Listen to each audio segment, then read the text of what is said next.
So one of the questions that I've seen circulating around for so long is, can the mutant Pyro control the flames of the Human Torch in Marvel Comics? The answer is yes. And in fact, it actually happened in Marvel Adventures Spider-Man issue number 31 back in like 2007 or something like that. There is a bit of a caveat. We'll talk about that as we get through this. And at the end, I'm going to give you guys some feats of the crazy things that Pyro has done. So this initially opens up with the Human Torch arriving at Peter Parker's school. And the reason why is because everybody's just excited to see him, right? He's a member of the Fantastic Four, the first real team of superheroes in Marvel Comics.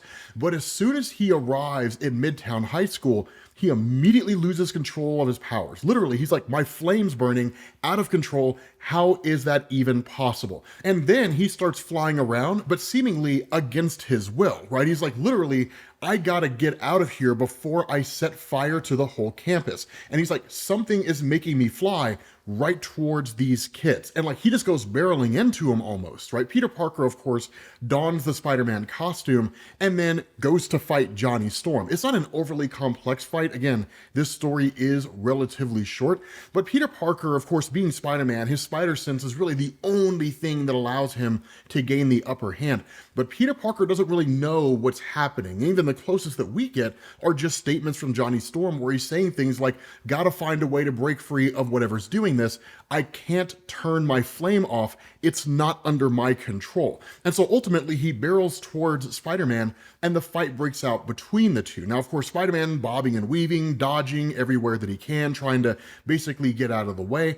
And what he ends up doing is webbing up Johnny Storm. And Johnny Storm, of course, being encased in Peter Parker's fireproof webbing, is essentially stuck momentarily. Now, that is one of the caveats that I do want to discuss when we get to the end of this, before we get into the crazy things that Pyro has done and the fact that he could probably solo the Avengers. But with Johnny Storm temporarily incapacitated, Peter Parker goes on the hunt for what's happening. Listening to the things that Johnny Storm is saying and the fact that Johnny Storm is a superhero, he obviously wouldn't go barreling into a crowd of people. That doesn't make any sense. And so ultimately Peter tracks down Pyro. Now, we're not really given a whole lot of context as to how it is that he did it, right? The Marvel Adventure comics were less about continuity, making things make sense, and were more about just kind of having fun, but keeping the nature of the characters intact.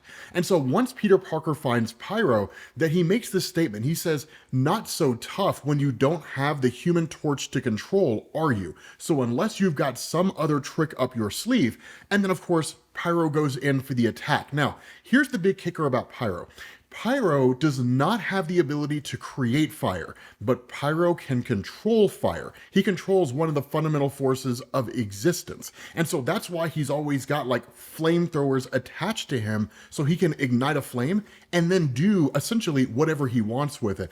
And what you see him doing here with Peter Parker, turning it into like a giant monster that goes after him, 9 times out of 10, when a Marvel writer is interested in using his character but doesn't want to push him to the limits of what he can actually do, this is what you're going to end up seeing, right? Like creating monsters and sending them after people and different things along those lines. Of course, Spider-Man attacks him, sends him flying through the skylight for what's basically the pool. Pyro crashes in, it douses his flames momentarily, and then like Johnny Storm punches him and he's basically handed over to the cops. There is a little bit of exposition here, right? Where Johnny Storm asks like, what was your motivation behind doing this?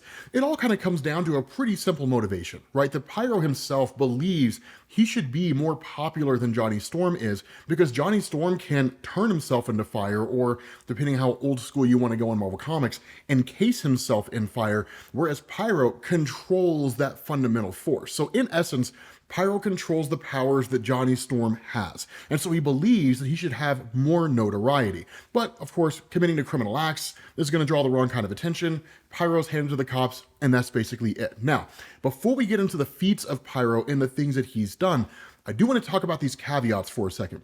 So Johnny Storm is powerful in his own right, but he's not this kind of end-all be-all force of nature due to his ability to control flame.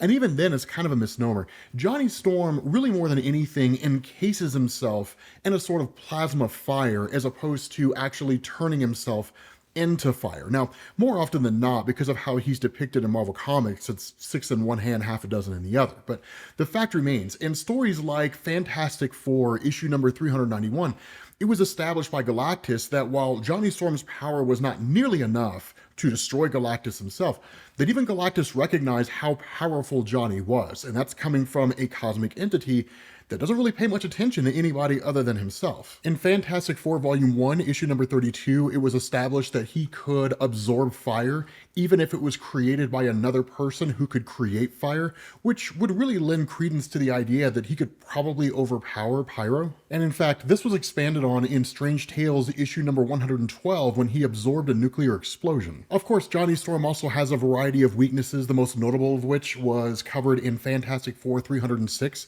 which is that you can actually douse the flames that he emits and just revert him back to his normal human form.